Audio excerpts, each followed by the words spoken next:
Welcome, boys. We are back.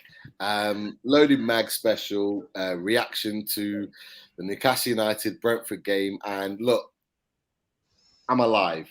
It's okay. Panic over. I'm alive. I'm well. But I say I'm well, half and half, but I'm here. So please, all the messages, all the calls, don't worry. I'm good. The boys have had my back. I appreciate it. I'm here. And the best way to get over a hangover is to get under it. So I'm going to keep doing what I do best, is open the bottle of brandy and keep chugging on. So welcome to our show, boys. How are we all? All good, Pete. All good. Yeah. I think we have to mark the show, the start of the show, and ask Martin one question. Where are you, Martin? Tell us more. Your new location. I've done an Annika Rice. I am in a new secret location. No, I have moved. Finally got cabling and stuff done. So I am in my bar stroke studio. So yeah, I've moved out from under the stairs. This is now my new home whilst doing these kind of shows and just basically getting away from the family. It's nicely stocked with some refreshments, not as good as Pete's. But yeah, getting there. So got nice bit of TV, speakers, bit of heating, stocked up bar. Just got to get a few more Newcastle bits now to fill it out, really. Some shirts and a few other bits. But yeah, nice new home. So fair play to my next door neighbour's daughter. Her fella is an electrician, Luke. And he fixed my bar up late during the week. And I've now got full cabling and everything else direct in. So it's nice to not be under the stairs. But we're gonna miss the everybody family. running in and out and waving at people and everyone. I know, yeah, the kids are gutted as well. But yeah, no, it's nice to not be interrupted and have to keep muting my mic and looking upwards and giving it that to keep people. So hang on, that is your real family. I thought they were Billy Barry kids. And no, they are. They are stars in their own way. That is true. But no more moonlight appearances of my missus in her dressing gown whilst clutching a cup of tea, and kids standing there aimlessly, and my other child at the top of the stairs shouting at his Xbox. So yeah, it's nice to be situated out of the way, lads. So yeah, the new studio. Haven't named it yet. So the man cave. Surely I kind of have been calling it 9 Bar for a while, but obviously if they revert Shearers back to Shearers, then I may have to change again. But I haven't named it fully. I'm kind of waiting to. It's certainly been christened a few times, but I haven't kind of fully named it. But yeah, just more memorabilia to go up. Obviously, a lot more Newcastle stuff to go into it. So cool. Kind of make it my home from home, seeing as I'm not at home. So yeah. Nice one. Okay, I kind of wanted this really as well, okay, we're going to focus on the game, but maybe we'll get to the game later because there was an eventful weekend for Pete. Apart from us, Martin, an eventful weekend for the rest of them. Yeah, it wasn't eventful for us. I think we kept each other entertained, Martin, texting while the game was on. We did, that yes. wasn't too bad. No, but nice. It was great to see that the lads meeting up. So here is Pete, Chris, and Richie. So they all got to meet up at the Matters gig on Friday night. So that was cool. Great to see you all meeting up. And there's a lot of talk about Pete and his Watford shirt. But I maintain it's a shout out to Andy Carroll, the yellow jersey, but the lads aren't having that. You know what it is? It's one of those things. It actually doesn't matter what he wears. He looks all right, which is absolutely shite for any of us who are carrying a bit of weight and are maybe about 20 years older. So yeah, you looked at that. I seen that picture the other night, and I was like, oh, do you know what? Fuck him. He still looks all right as well. It's not like I didn't even get a chance to ridicule him because, to be fairness, the boys scrubbed up well.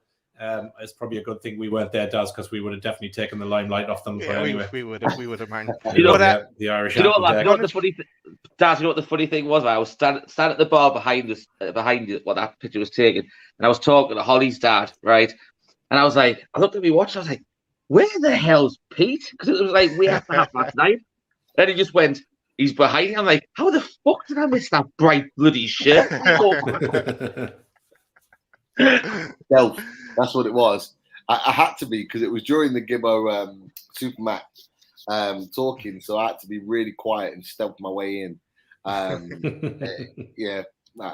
I Well, you tried. chose the wrong camouflage, I know I did. and I still didn't see it.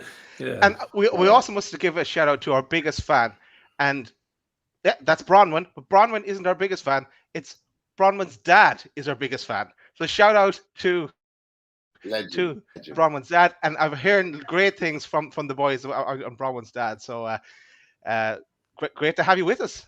Yeah, he was. We've got to chat. We've got to have a little bit of a chat at the end of the night with him, and he's a really, really nice guy. Had loads of great words to say about the channel. Loves all the shows and stuff like that. And he's over the moon now. Obviously, we wanted to back Bronwyn's new brand that's coming out and stuff like that.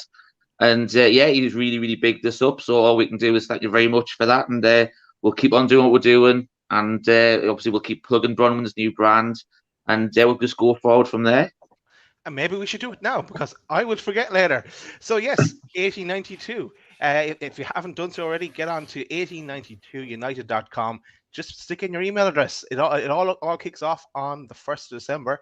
Martin, do you have any more details apart from I see T-shirts, I see the lovely T-shirts and the sweatshirts, and I know Bronwyn is bigging up the quality of those, comparing the bad quality of potential other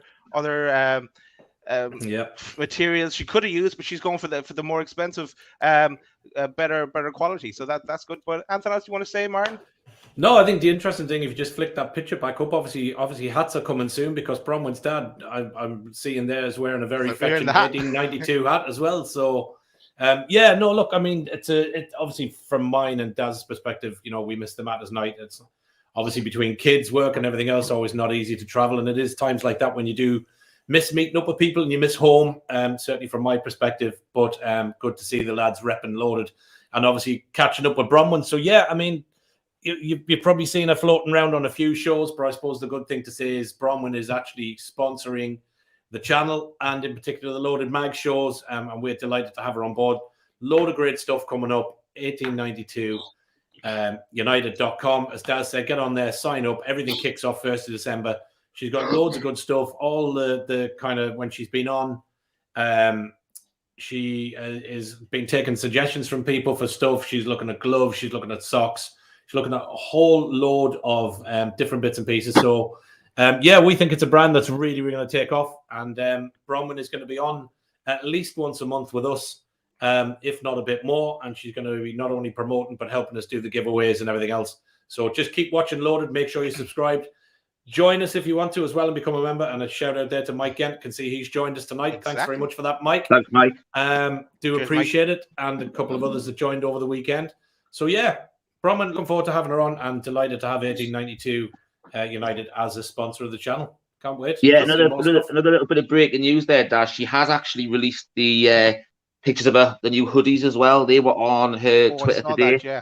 So that was nice. But also, and this is the Loaded exclusive, me and Chris actually got to have a sneak peek of the limited edition Christmas jumper that looks as though she's going to be releasing for the 9th of December. And it's very smart. Not your traditional Christmas jumper, but it's very, very nice. Nice. Very good. Nice. Look forward to seeing that. So yeah, Mike goes into the draw as well for when we have that first draw for the free T-shirt in the giveaway for 1892 T-shirt. So yeah, let's get into the football, lads. And before, I'm not even going to go to the game yet. Still hanging off and going to talk about the game. Wanted to talk about this man. Thumbs up. He's gone. Yay! Finally we're rid of Lee Charnley. Pinfold is no more. So okay, it was inevitable. It was going to happen. There was a bit of transition period, but I think that broke on the Friday night, just before your show kicked off, lads. Your Matters party. But everyone happy with that? Anyone sad? No, good riddance. No. Okay, we move on from that. We covered it. Tick the box. You know what? To be fair, Daz, right? It wouldn't have put a damper on the night at all. It would have been probably a bit more of a celebration to do until we got the dampening news about 30 minutes after. Yeah, exactly. Definitely, it was always going to be the case, as you said, Daz. But again, it's just a kind of another example of us clearing the decks of the old regime. So him actually leaving the club, it just kind of means that everything is brand new. And that was one of the big things about him moving and actually officially leaving the club. Yeah, there's a question here from Dean, and Dean is asking about, is the Loaded Tune review on tomorrow on the channel, lads? Okay, a bit of a change of plan. So yeah, as you just, yeah, you've seen us on Paul's show last Monday. The plan was that we were going to be each week on either on Paul's show or on Loaded. A bit of a change of plan. I reached out to Paul and said to the lads then that we would have gone down that direction, and we set up the show. But then, because he had a gap in his schedule with the Horseman finishing, but things changed. Paul wants to go back to the Horseman, so that we'll step aside and let the lads continue and go do their thing. And but yeah, I suppose it was I capture this in the little picture to explain it a little better. So yeah, Paul liked the look of Loaded, but he's changed his mind. He's gone back to the Horseman. So we'll move on. We'll move on. I think it's important to kind of put it out there that that obviously that opportunity came about because Paul had already decided to move away from the Horseman. It wasn't a case of we went in there and tried to kind of steal their spot. We would never do that, and we appreciate the Horseman. Martin, you had the pleasure of going on there. So did you, Daz. You've been on this show as well. So it's not anything about that. It was just a case of there was an opportunity that presented once he decided to move away from the Horseman, but he's now decided to go back. So obviously that time slot is now covered, and so we move on. But like I say, I had the pleasure of meeting Paul on Friday. Great guy. I spoke to him for about 15-20 minutes. Met him and his partner, and yeah, we continue to be good friends and connected to each other's shows. But yeah, we move on. It is what it is. Exactly, but good question. Thanks for asking. At least it clarifies now where we are. In case anyone. So the answer to that, Dean, is no. No. we gave you the long answer. Sorry, Dean. Yeah. Yeah, we like to drag things out a bit. Yeah. Okay. Let's get into the game. Okay. Before the kickoff, there was lovely banners, war flags doing their thing, and really welcome Eddie Howe. Pity Eddie Howe couldn't be there. Of course, there was also the breaking news that Eddie from Friday evening, that Eddie Howe has tested positive for COVID. So we wish him all the best. Hope he gets well soon, and hopefully he's back for the Arsenal game as well. But great to see the flags, and you guys really appreciated that as well, I'm sure, at the game. Let's do a reflection on that first. What was your thoughts on that, lads? I thought it was an absolutely amazing atmosphere. I was lucky to have. I went to the game with Chris and had my young son with us as well. And last time we got to go was the Chelsea end of season 2018 when we beat Chelsea 3-0. And the Ben loved that. It was fantastic end of season. The typical last home game of the season atmosphere, and obviously beating the champions and Conte's Chelsea as well. So. But it was just a completely different atmosphere. I think it was the first time we've really got to see the fact that there was nothing from the old regime there. It was all the new the consortium, the new coaching staff. Obviously, unfortunate that Eddie Howe wasn't there due to his COVID positive test on the Friday. Obviously, as Dad said, we wish him well and hopefully see him back in the dugout for the Arsenal game next week. But to be fair, I think the atmosphere was still absolutely fantastic. And to be fair, it was throughout the game, when we went ahead, when we went behind, several times. But it was, I can't fault it. It was just an electric atmosphere. And obviously, when we scored in the 10th minute, it just erupted. And unfortunately, we weren't allowed to keep the atmosphere going too long. It lasted 75 seconds or something like that. But seriously, it was just absolutely electric and bouncing, and it was just the positivity around St James. I don't know if people feel the same, but just everybody around the atmosphere. There wasn't much negativity around. There was one little bit of negativity which did annoy me from one of the players, which we'll probably touch on later on in the show. But regards to from the fans itself, I just thought it was absolutely fantastic. But to be fair, I expect that from the Toon Army. How we got, you've all been to a game, you all know what but I think the last time I experienced a game like that, you're going, under Robson, really, if I'm honest with you. Yeah. Cool. I'd have to agree. What took me back more than anything, and I know I was kind of late to the game because I was a state, but one thing I noticed is when we got the metro from South Shields out to Monument and just walking through the city. So before you even got to St James's Park, the fans were all heading up the same way. There was a buzz around the fans just walking to the stadium. You had little kids, I can't wait to get in there. You had older guys, adults, I'm buzzing. We're going to win. It really did feel like a new era. And that's before we got around St James's Park. And the buzz around St James's, you had the music blaring, you had the food bank out there being supported really, really well by fans walking by. You had 9 Bar packed out. It was like, I hadn't seen it like that for a long time. And Rich is absolutely right. I haven't seen a proper atmosphere in St James's Park since the Sir Bobby Robson days. They were the best days for me in terms of St James's Park and the crowd and the atmosphere that it used to generate back in those days. And I'm not saying it was there. It's not yet. There were still down moments throughout the game. I thought where I was situated, I was quite high. I was on the upper end of the Leazes, so I was just underneath the Brentford fans, and I thought the Brentford fans were fantastic. You don't really get many away fans that are really, really vocal for the majority, if not all of the game, but they were.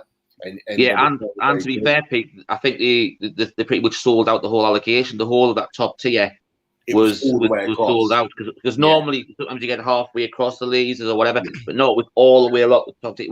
They were, to be fair, I probably can't remember the last time they came up here for the championship season, but it's probably one of the ones where they'll be like bucket list tick for the Premier League away venue sort of thing. And to be fair, they did the team justice. There was times when they were out singing us, and then I know there was one about there was one joyful, well, for them anyway, when Tony had scored, and then the chant was coming on saying he left you because we were shit, and it was a really, really good little banter and stuff like that. But it was, I think that's what you like to see from when you get the away fans there and stuff like that, and they're grateful for every point they get in the Premier League this season. So they'll have enjoyed the game as well as what we did. It'd been a fantastic game for the neutrals. It's just a shame we couldn't get the fourth goal and the 3 points, unfortunately. Yeah. And you know what, lads? When I was watching it, I was watching the stream. I saw Ali, who you had on the away days. So I spotted her in the crowd, and I know Chris and Richie, maybe a portion of you, Richie, has been showing. No, it wasn't me. I was literally cut off by BBC cameras. The Ben's head was literally in the bottom corner of the TV, but yet Chris was there. You could see him when Joe Linton scored, because we were lucky. We were 3 rows from the front, so we had some fantastic views for the players, and the Ben loved it. It was, I think, the one thing about the one downside about sitting that close to the front is sometimes you don't, and I think Pete will know this from our coaching views. You don't get to see a lot of the whole of the pitch, because you see what's right in front of you. I like something to be a bit more of a height, so you can see a bit further down the pitch, see the space and stuff like that. So, but it was good. But this was that ball I said to Chris, Hall at half time. I said, that ball, the first goal went through Darlow, didn't it? It went through it. And he was like, I'm not too sure from the angle. I said, I'm adamant it is, but obviously because from how close we were to the front and obviously the other end of the pitch, we couldn't directly tell if it had or not. Yeah. But I just thought from the angle, going for where the shot came from, I said it had to have gone through Darlow, and sure enough, it had. That's why I enjoyed being up in the upper Leazes, because, obviously, like you said, from a coaching point of view, you could see how the formation and the tactical sort of tactics from both teams were really set out. So you're able to see it, and it was quite clear as day the fact that Darlow had led it through his arms. I'm sure we'll get onto that, but one thing I wanted to add about the fans, I thought the Gallagher was amazing. That corner generated the rest of the stadium's fans. I mean, War Flags are just absolute legends. There's fantastic banners and support that they show every single home game. But you know what? The good atmosphere in the game was generated through that corner in the Gallagher, and it just rippled through the East Stand, through to the Leazes, and round to the Milburn. It was like if they weren't there, it would have been just dead silent. They created that atmosphere, and it was so good to see. Cool.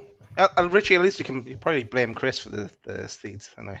So it's his fault. No, So, it's one of those things, mate. Just one of those things. Captured on the BBC with his basket of makeup. Yeah, that's what I'll blame. Yeah, he missed a trick there. Okay, let's go into the team selection. So everyone was waiting at 2:00 breaking and what formation and who's he going to play and drop and so on and so forth. So here's what. Oh, you can't really see it really well. But anyway, everyone knows who the team was. And we played a 3-4-3 formation. And there's a few questions. Is it 5 at the back again? Oh, no. To start off with, but I think it came pretty clear that it wasn't going to be 5 at the back when the game kicked off. But then, look, we'll get into it as we go through it. We all know the final score, 3-3. And game started off, and straight away you could see there was something different here. The lads are running everywhere. They look that bit fitter. It's more attacking football, and they were playing on the front foot as promised from Eddie Howe, I guess. And not my captain got in there. Still not my captain. Great goal, man. It was a good goal. The first goal was good. Yeah, the defense didn't have the greatest days, but I don't think he had a bad game. Popping up with an odd goal does not save his ass. I'm sorry, lads, but he's woeful. I'm putting it out there. I don't think he had a bad game.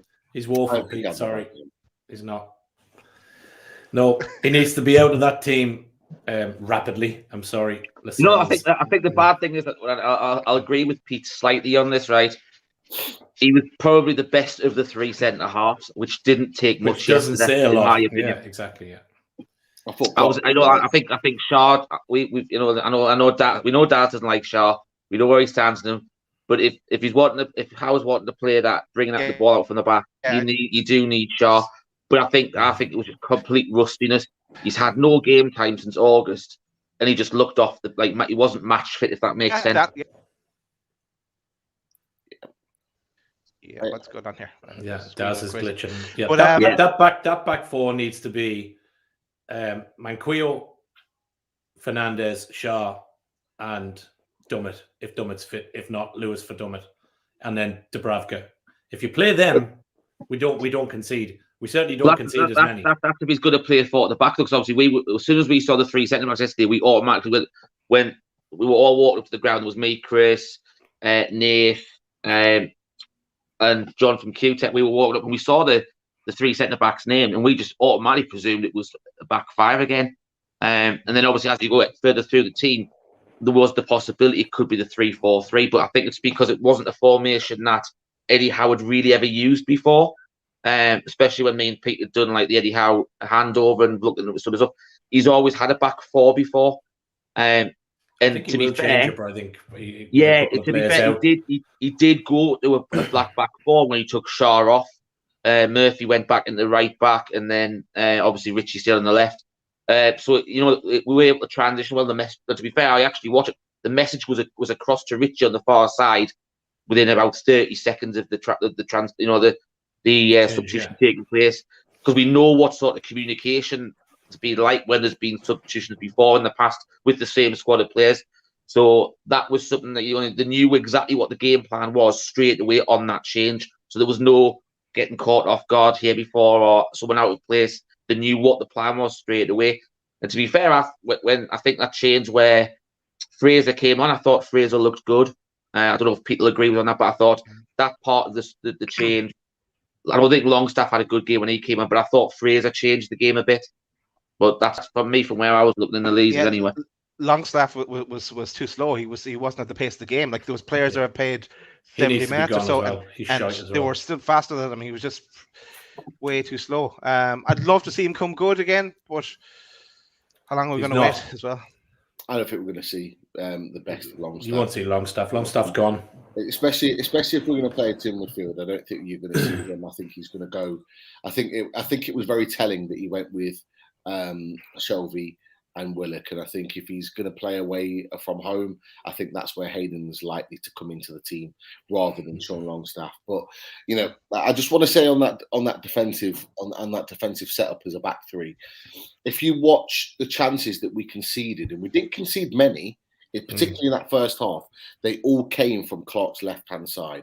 Now, if you look at the way Clark plays, Clark gets suckered into the ball, so he comes out of position in order to try and win the ball high up the pitch. But what they do, they flick it in and behind him, and what it does then is creates a massive space in behind, which then Lascelles has to go over and Shaw has to go over, which then opens up the defence. Yeah. It happened 6 times in that first half on that left-hand side. Yeah. Sure, it happened for their second goal, really, with the ball in. That is down to Clark. That is down to Clark as a centre-back. We saw it against Tottenham, where he came out of position and he left the space for the likes of Harry Kane to come in, and he destroyed us on the back of that. He cannot play.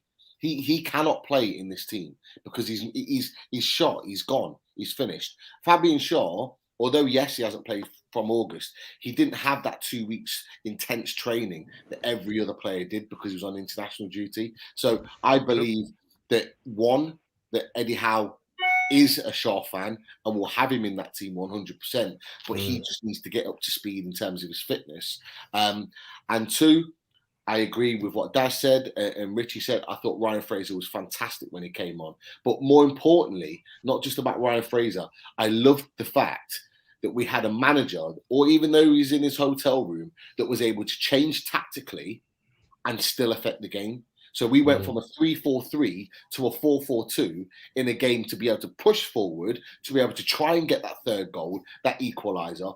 But if you notice under Steve Bruce, what Steve Bruce did is throw these players on to try and get some out of the game, but it messed up the tactics. And we used to get hit on the break time and time again because nobody knew where they were playing. Eddie Howe has allowed a 4-4-2. Everyone knew their position. Everyone knew where they needed to play. Everyone was organised and set in a position. So actually, we could still affect the game, but everyone knew where they needed to be, so we could still be hard to break down. Like I find it difficult to have a go at that performance on Saturday because if you look at it, Darlow gifted a goal in Ivan Toney. We can argue that Ivan Toney had a decent game. I don't think he played that well. He didn't. I don't think he did hardly anything in the game. He'd only a couple of chances. He didn't really. I thought his co-striker played better. Yeah, the lad he was playing with. I forget his name now, but he had a really good game. He was. He wasn't ruled out as well. Remember, there was one for a valid offside.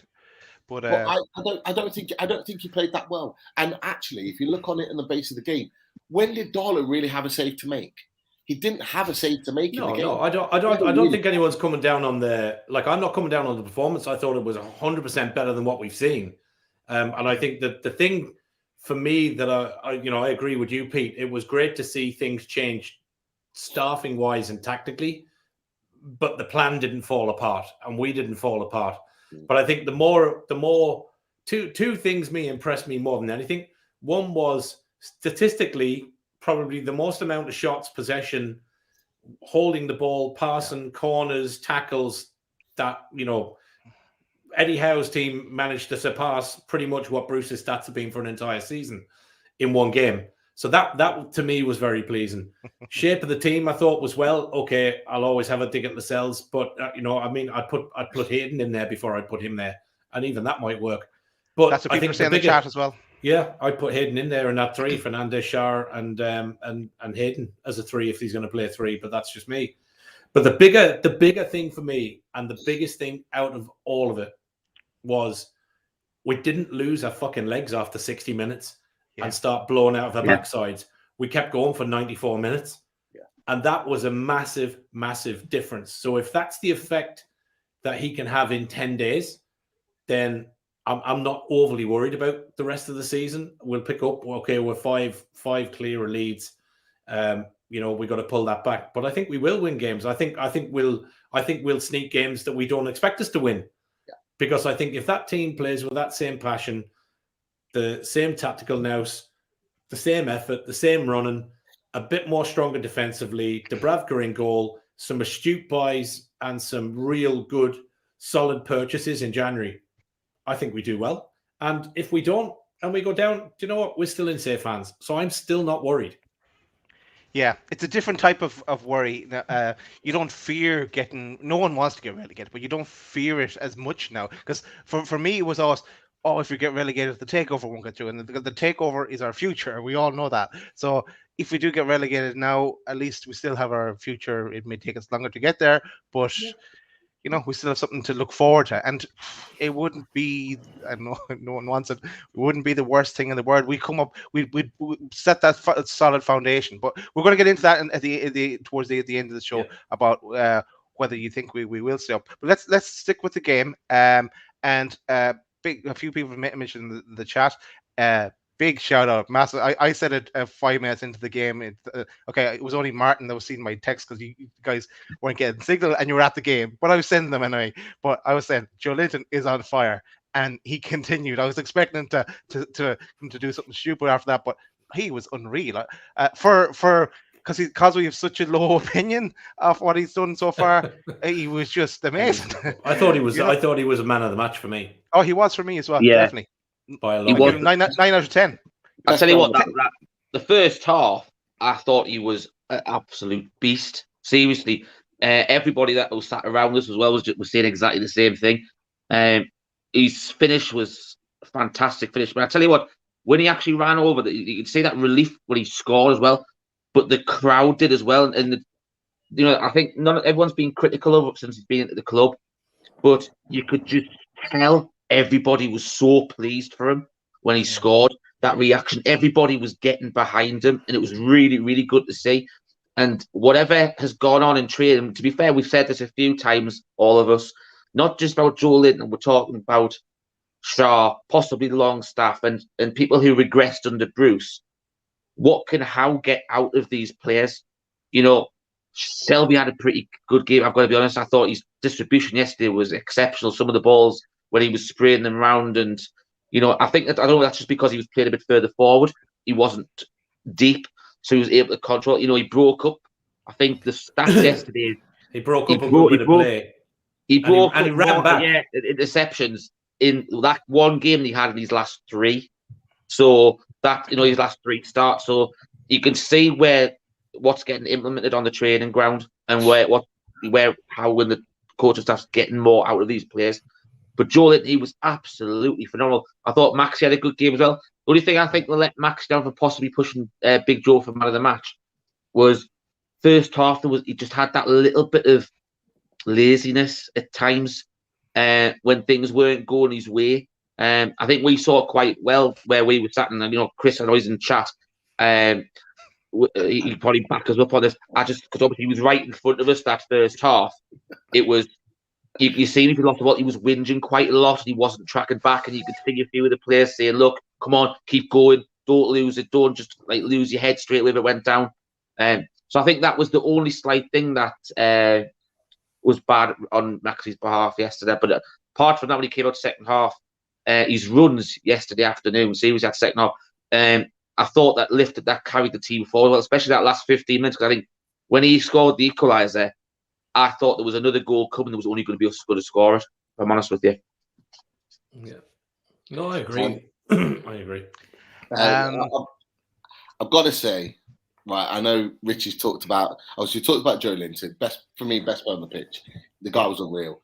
If you want a £40 million player, that's what a £40 million player is. It's worth it. I'm being serious. Maybe 35 and a half. A £40 million player influences the game.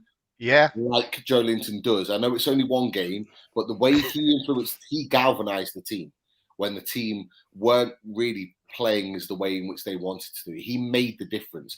That little passage of play where he makes a nice little run down the wing, he falls over, the Brentford fans start laughing and cheering.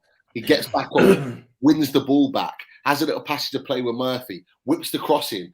Wilson does fantastic well to get across the ball, because I didn't think he was going to get there. It was a difficult chance. He gets the header just past the post.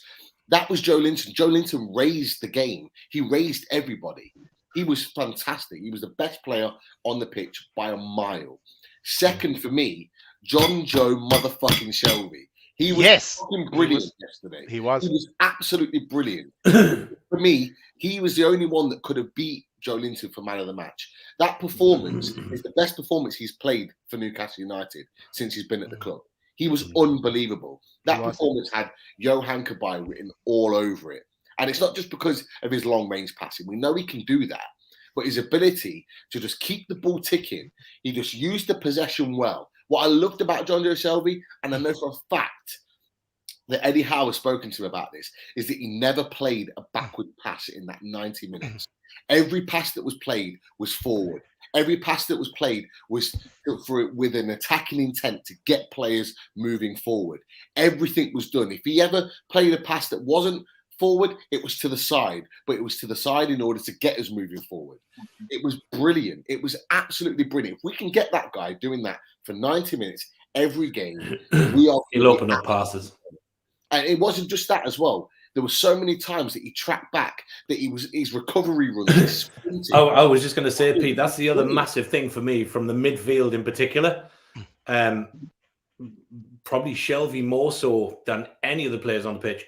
I thought the recovery and the backtracking from a majority of our players yesterday was second to none. Yeah. And it's something we've been lacking. And I thought Shelvey for me, I would say, yeah, I would agree, probably one of the best performances he's had.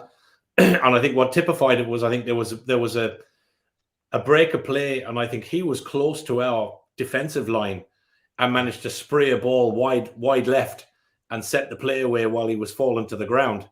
But then he was literally on his toes and he was away and he was rejoined in the middle of that play.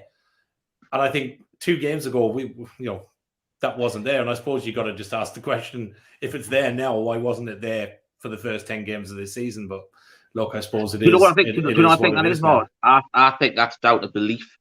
I actually think the fact of the way that Eddie Howe has spoke to him in the press conference, came out in the press conference, how he thought he was an integral part of the way he wants to play for Newcastle. And he's told him that. He'd said that, he'd really recognised watching him when he's playing against him how technical he was. Then seeing him in training to actually how more technically he was than he actually imagined he could be. And if you're a player and your manager's saying that, something that Bruce never did with any of his players, he never bigged up any of his players. He never gave him that confidence to the public. And I think Shelvey's obviously... To be fair, Richie, unless the players were in fucking Portugal, Bruce wouldn't have seen him. Fair enough. Yeah, but I'm going to say, just while we're talking about Shelvey, that was all. He was the one thing that let me down yesterday with him, and I don't know if anybody else that was sat in the leaders or the north stand of the north side of the Millburn stand. There was one bit where yesterday he really blotted his copybook for me, and it was, I don't know if Pete or if the lads remember when we won the ball back in the next to the corner flag, and we tried to play it out intricately, and he actually tried to do a few little turns to get out. I don't know if anyone can remember it. It was in the second half, and he lost the ball and it went out for a throw in. And a few of the fans had just said to him, look, didn't be cocky in there, which, to be fair, I've said it when I'm a coach, and I've probably, as we've all probably said, don't do silly things in that corner. And someone actually turned around and obviously it called about it, and he was telling the fans to fuck off several times. And I think that was the one thing that blotted his copybook yesterday. Okay. Yeah, I give him 8.5 out of 10. He was the second man of the match, Joe Linton, obviously the first. And for me, you know the lazy walk he has, he kind of half limping, I'm a rapper kind of walk he has at some point at times. Like about 75 minutes into the game, he was still running, and I was like, what happened to him? He's actually running. He's giving it everything, and that, like, I was like, I'd hold on to him if he could play like that. We definitely get him. Let's not go mad now, Daz. No, we can upgrade on him. Impressive. It was impressive. Yeah, he'll do till January. I know it's again. If he plays like that, if he plays like that, that's all. I think that's the thing, though. That's all we wanted is effort. Yeah, nobody's asking for the Hollywood balls or anything else, or for him to score 20 a season. We just wanted to put the effort in. Yeah, he has to do that every game or close to it.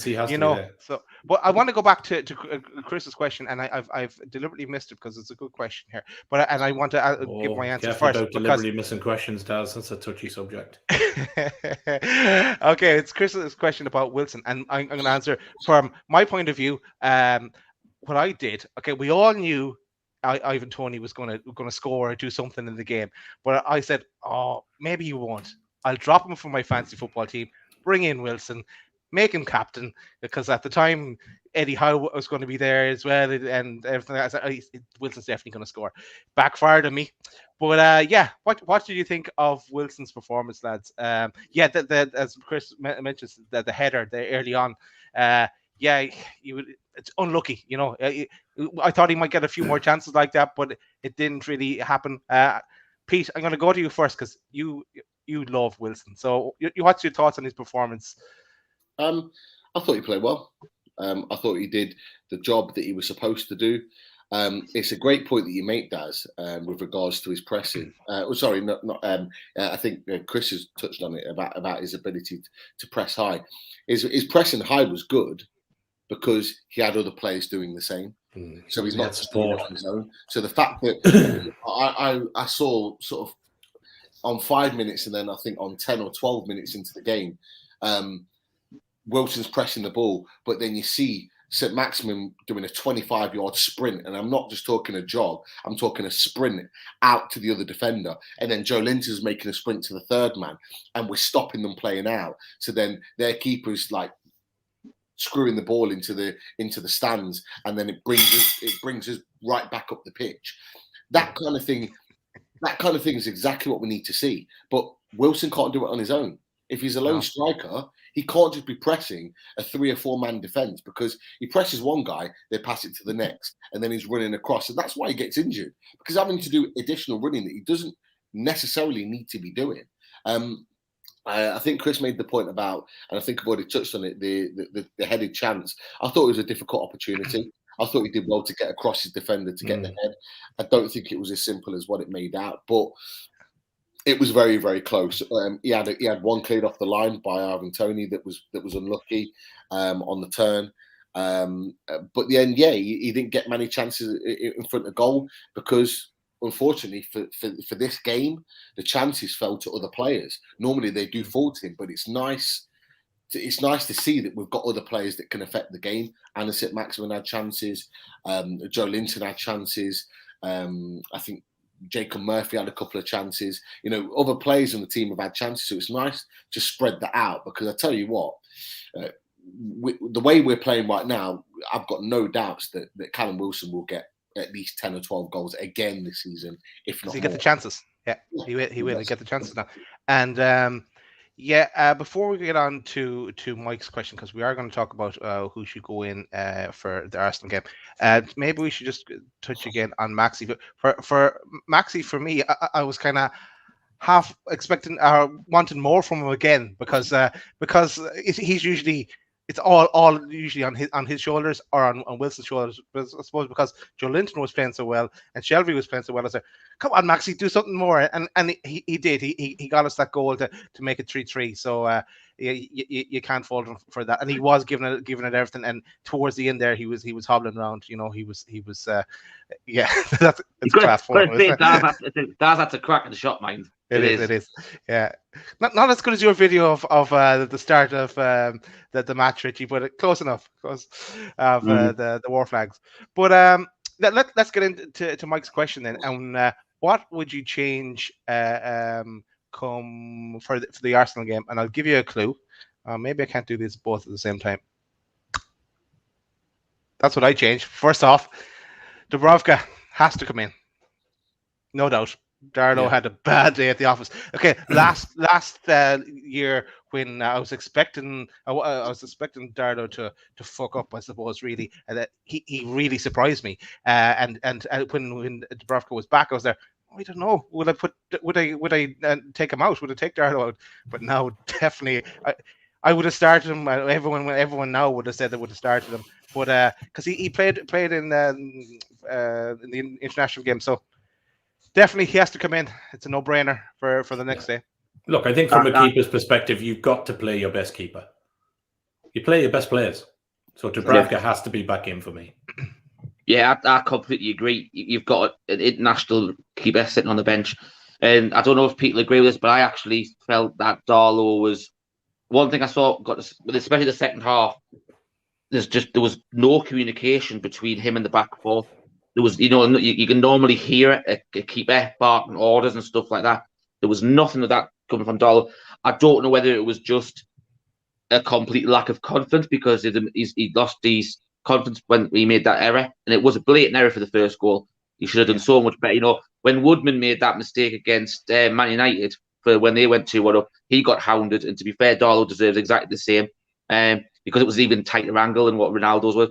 But to be fair, I actually think that Darlow was to blame for the third goal, and that's not because of the deflection. But I don't know if people agree with us on the build-up to it.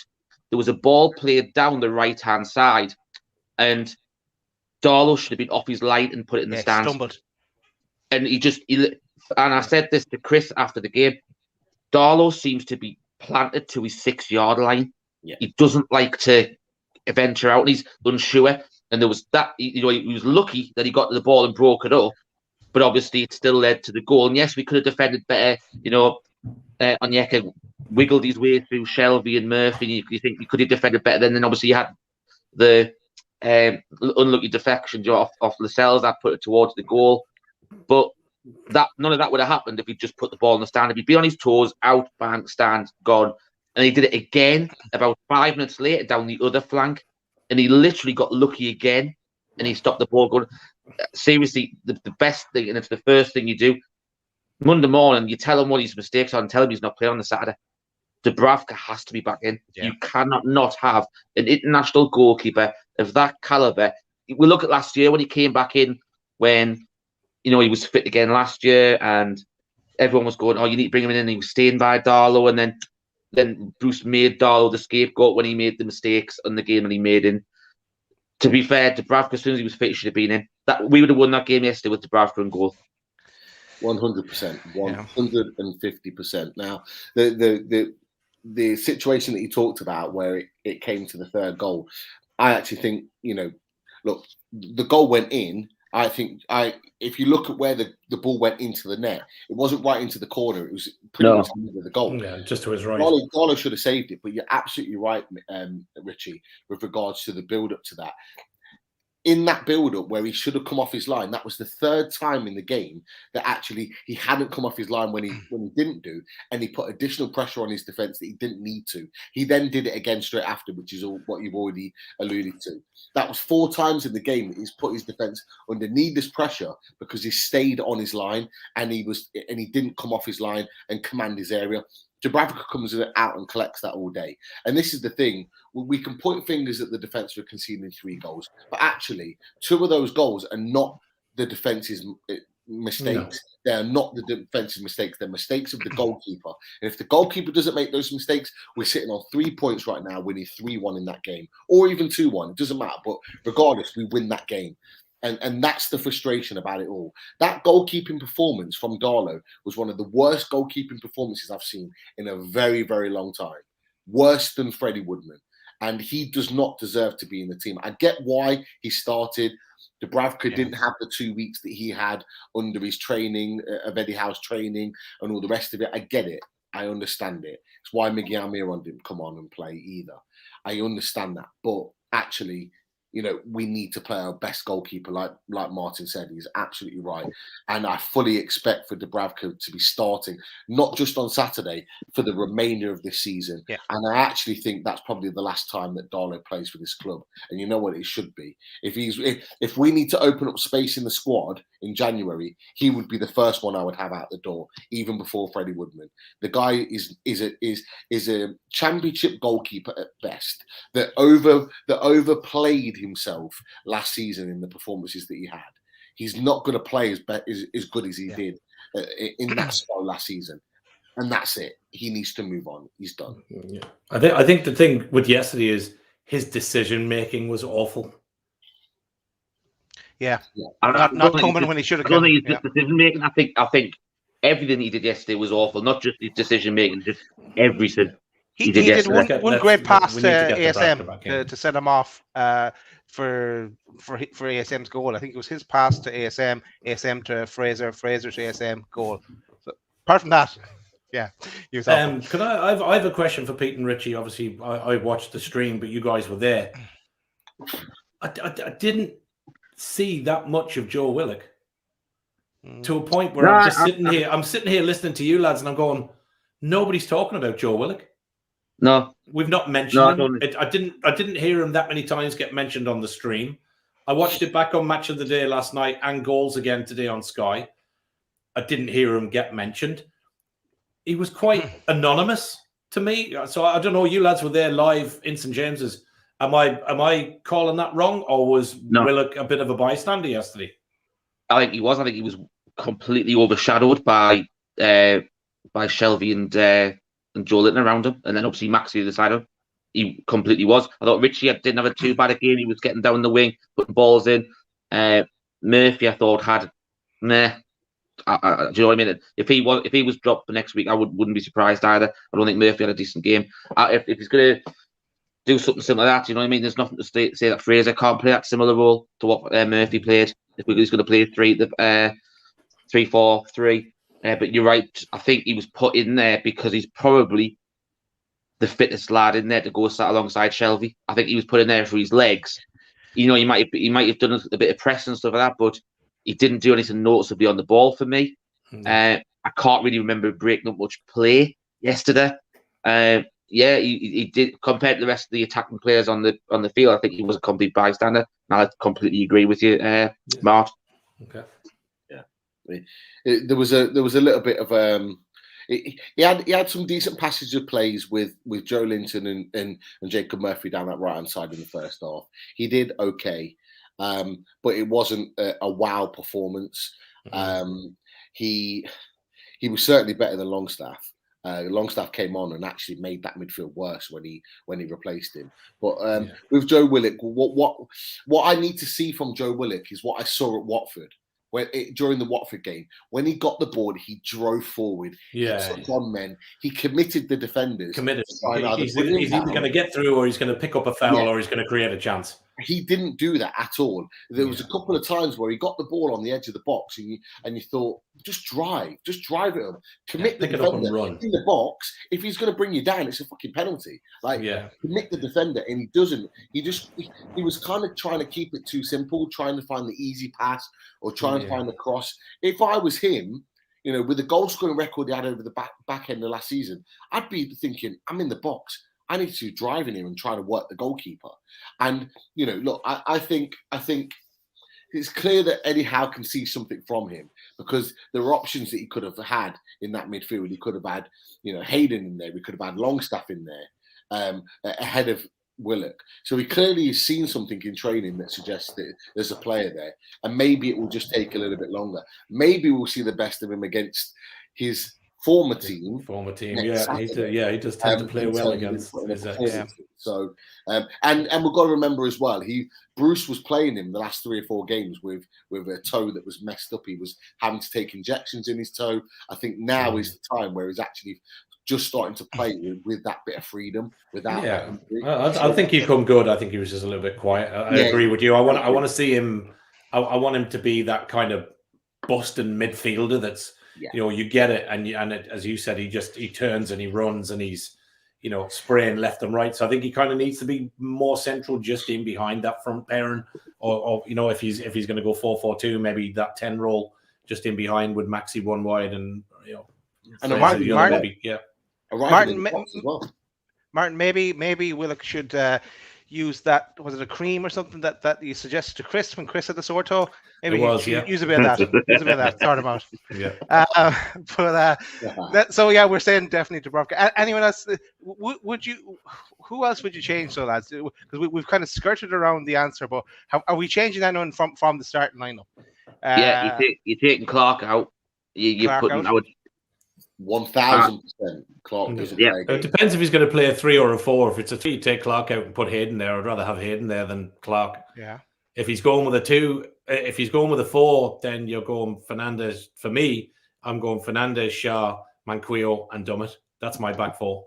All Lewis. I think Lewis. If Dummett's not fit, then I'm putting Lewis in there. Yeah.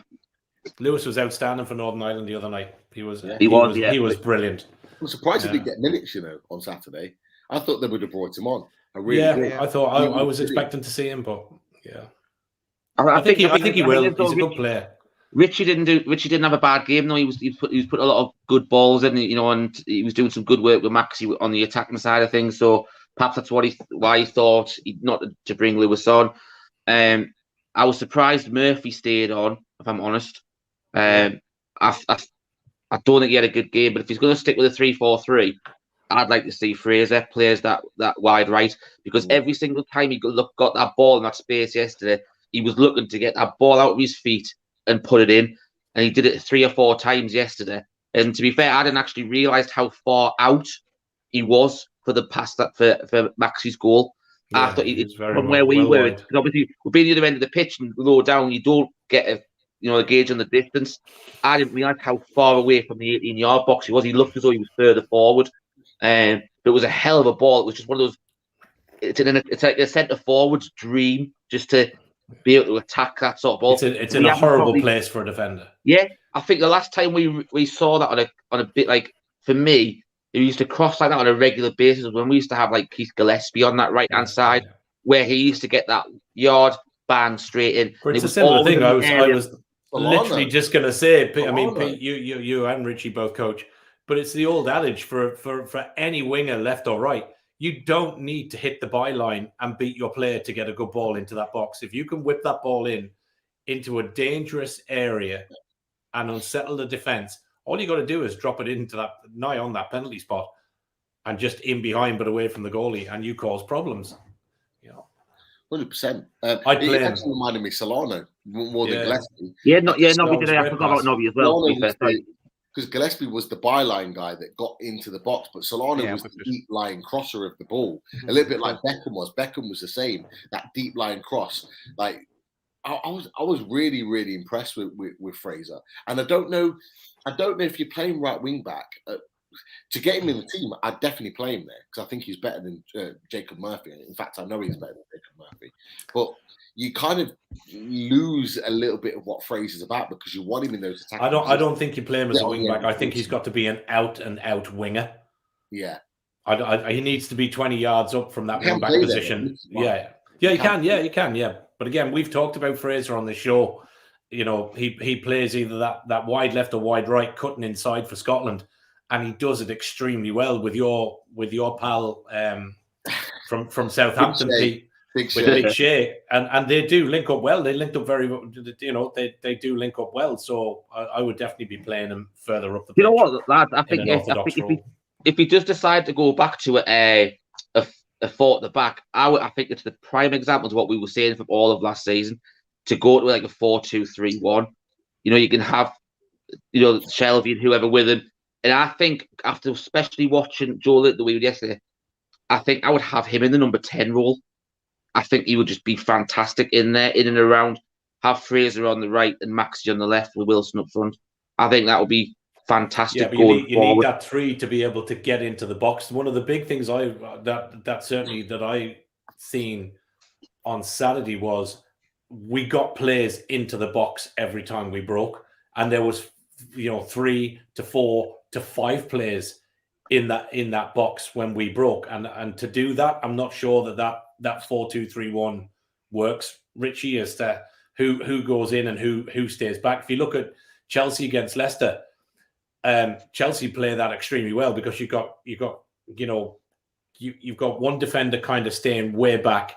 You've got their other 2 of a 3 kind of pushing on slightly, and then you've got N'Golo Kante and Ziyech in the middle there, and then you've got the rest of them breaking through. So like that transition for me in that 4-2-3-1, that defense needs to be able to get in and get back out. And I'm not sure we've got the legs fully at the minute for that. That's why I'd be more in favour of a 4-4-2. Lads, I'm going to change the topic because I see Positive Penman is in the audience, and I want to know if Penman 3-1. If you guys are positive or not, and ask the question that's been in the chat a bit tonight. And the question is, are we staying up or are we going down? Who would like to go first? Richie wants to go first. No, I'm telling you, we're staying up. No, hands up. You're staying up, Richie. No, I'm pointing up. We're staying up. Don't need to say anything. We're staying up. Staying up. Okay, yeah. For me, for us to stay up, we have to do something in the next few games before January. We need to be in touch and distance because we know that we're going to go big, hopefully in the transfer window and get some players to accelerate our stay in the Premier League. But yeah, I think we did kind of, when it was a brilliant game on Saturday, we did kind of throw away 2 points as well, and I think we needed to gain those points back against teams that we mightn't have thought we would have got points against. So the likes of Arsenal coming up, and so like we have to beat Burnley, we have to beat Norwich. They're givens now. I think we beat both of them. So do I. But so Richie saying we're staying up. Martin, we go to you. Yeah, no, I think we stay up. Staying up as well. Pete definitely thinks we're staying up. 110%. I tweeted that out earlier. I've got full confidence in Eddie Howe. I've got full confidence in his coaching staff and the ability to get these guys playing. Look, he's had 2 weeks worth of training, right? And we've had one game. We can already see noticeable differences that we spent the best part of an hour talking about. There are massive differences there in the team that we're playing. Now, just think about 3, 4, 5, 6, 8 weeks worth of training and matches. Now, I think Richie and Martin made a really good point that Eddie Howe gets results against teams that you would not expect to get results against. He's got an excellent record against the top 6 normally. You look at our fixtures coming up and you think, oh, shit, like, we're going to win a fucking game. And all the media are saying exactly the same. But there'll be 1 or 2 surprises in there. And as I've said, it looks shit at the moment because we're rock bottom. We've got 6 points. But all it needs is a few wins. Just a few wins, and it changes the complexion of how we look. And if we get the players in early doors in January, we've got a turnover of fixtures where I think we go and beat Southampton. I think we go and beat Aston Villa. I think we go and beat Watford. I think we go and beat Leeds. I think we can go and beat these teams that we didn't beat in the first half of the season, and it changes the complexion completely. Yeah, sorry, no, I agree. I'm just searching for a picture in relation to one of the comments there. So carry on, talk among yourselves. Richie knows where I'm going with this. It depends on which one you're going to show, because if it's the one that I sent you, that's not as good as the other one. The one that's my Twitter profile picture. Yeah, I'm going to bring up the question I again. I agree. I think the other just very quickly, and you know, we won't talk on it loads, but can I just say, if anybody, you know, really exactly, is that Richie or is it Keith Lemon? Yeah, that is the question. That's hard. That's a hard call. Oh shit! I didn't even realise. Richie or Keith Lemon? Yeah, that is Keith Lemon. I'll leave that with you. That was Keith Lemon in Keith and Paddy's picture show. In the Terminator episode a few weeks ago, he plays the psychologist outside of Sarah Connor's when Sarah Connor's locked up. And there's a story behind it. I knew Dad was going to do this at some point, where I was playing football a couple of weeks ago, and my mate had turned around and went, "Oh, I was watching this, and I saw a picture. And it was a different picture to that one." And what happened was on the night, I scored the goal of the game, brought the ball out from the back, took on 3 people, and put the ball in the bottom corner. So, of course, there was these little puns getting made. And I don't know if have you got the other picture, Daz, or not? No, not all right. Moment. Right, well, I'll keep the rest of that story for another day anyway. And I watched it, saw that picture, and I was like, you should have went with that one because that one's more me. And I've actually got that as my Twitter profile picture. And nobody said a thing. And I think it's because it could actually be me. Separated at birth. Great. But yeah, back to the just a very, very, very quick one for me. Obviously, we know that certain people watch the show and stuff and then getting out there and whatever. But if we, as and when we do go looking for players in January, for fuck's sake, NUFC, Caducey, anyone, if any of you lads, Jamie Rubin, are listening, go and get Conor Gallagher because he is a fucking baller. If we could get him, he is just the kind of player we want. Can't get his game for Chelsea, on loan elsewhere at the moment. On loan season beforehand from Chelsea. Go and put an offer in, break the bank, go and get him because he would be an awesome addition. But he's on loan, right, at Crystal Palace. Yeah. I wonder is there kind of clause that they can bring him back? I can't see Chelsea signing them or selling them too easy. He's not going to get in ahead of that Chelsea first team. No, yeah, but I wonder if we went after him, can we get him off Crystal Palace to off Chelsea, or is that set? Is he stay there for the year? Let's say, because it will weaken Crystal Palace as well if he goes. Obviously, I don't think we'll not get him this season. It will be in the summer if we were to That's get him. fine. I don't think anyway. Don't buy him in January. Have him for the summer. I just think he's the kind of player we need to get. Yeah, I agree with you. All right. Yeah, for me as well. I think we're staying up as well, but we just need something between now and January. To just also kind of supposed to when we're trying to attract players to get them over the line, as Alan Pardew used to say. Okay, Penfold's gone, so I don't think we'll struggle with getting players over the line now. To be honest, you miss them already. Yeah, look, we're probably wrapping up, lads. I want a few little housekeeping things. I want to say, first of all, if you haven't subscribed, why not? You know where to go. YouTube.com. You don't need to see /LoadedHQ. Must change that. And you just click the bottom right hand corner button saying subscribe. Coming up on Wednesday at 8. And become a member while you're on there, subscribing. Become a member, yes. That's another good point. And then you're in the raffle for the AG92 t-shirt. Coming up on Wednesday, we've got Josh Barnyard, postponed from last week because Josh was busy last Wednesday. Something come up. So he got it's stuck on at this work, Wednesday. unfortunately.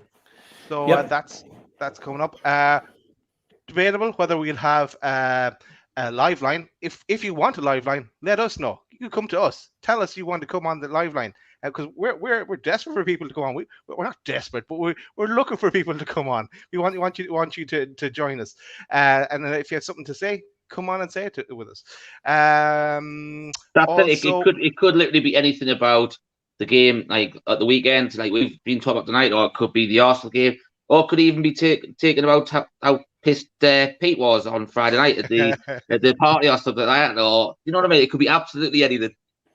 Yeah, exactly. And if you were out on Friday night and you did see a pissed up Pete, please send in your photos to us. We will have absolutely no shame in putting them up on every single show and all the media that we have. We love doing that. I do. Pissed up Pete don't stay. Let's hope that she comes in now. That's going to look bad. Here's Pete slumped over a table.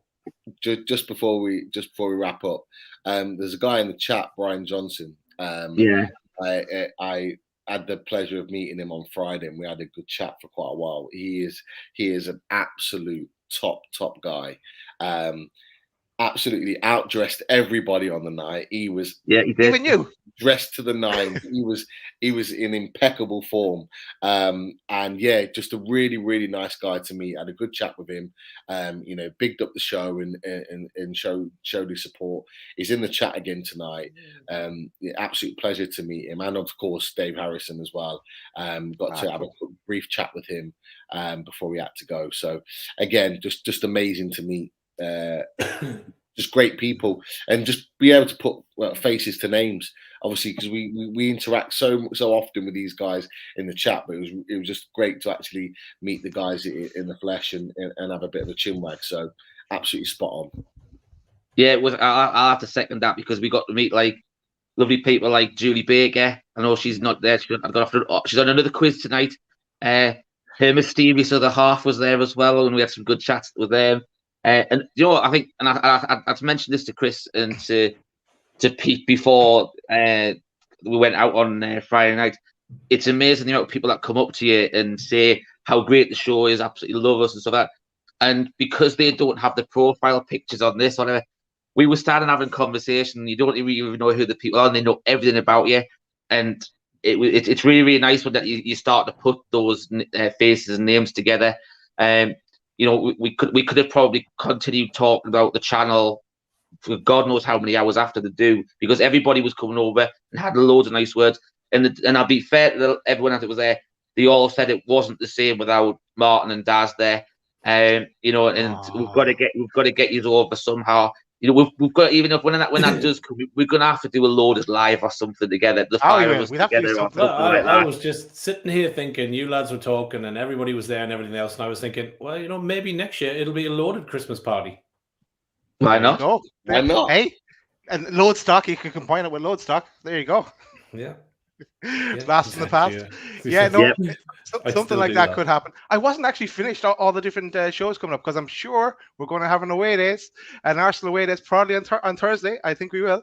Yeah, we've got one lined up. Cool. A guy that I went on the chat with on a different show a while back, he's definitely going to come on Thursday. I just need to confirm the time, but we'll have at least 2 guests from Arsenal coming on the show. So I'm really looking forward to this one. It should be a really, really good chat because the guy that's coming on knows his stuff about Arsenal and a little bit about Newcastle as well. So it should be a really good one. Cool. There'll probably be a loaded mag on Friday as well. And because I see Paul in the chat, he mightn't have been there at the start. So I'm going to put up my picture again, Paul. You have to go back and watch the rest of it to get context. But Paul, I'm going to say nothing. I'm just explaining why we don't have the loaded tune review. But yeah, go back and watch it. We don't see anything bad about it. It's all good. But anyway, let me see. That's it, lads. That's it for tonight. Thanks for joining us in the chat. Thanks for hitting that like button. If you haven't done it already, hit that like button. Thanks for subscribing. Thanks for becoming a member. Thanks for giving up your Sunday evening to listen to us rap on for an hour or so. And we'll end on best of luck to Eddie Howe. Get well soon. Yano, good night, everyone. Just Yano's comment there. You never know what will happen, Yano. You never ever know. I need to see. What does he say? You're off the ball again, Dad. Aha, there you go. You never know. You never know, Yano. You never know. Cool. Sorry about the comments I missed. We'll leave it there. Thanks, everyone. No worries. Thanks for watching, everyone. Good night. How? Good night. How? Come on. How? I'm not closing. Peace. Come on. Oh, God. That's normally. Oh.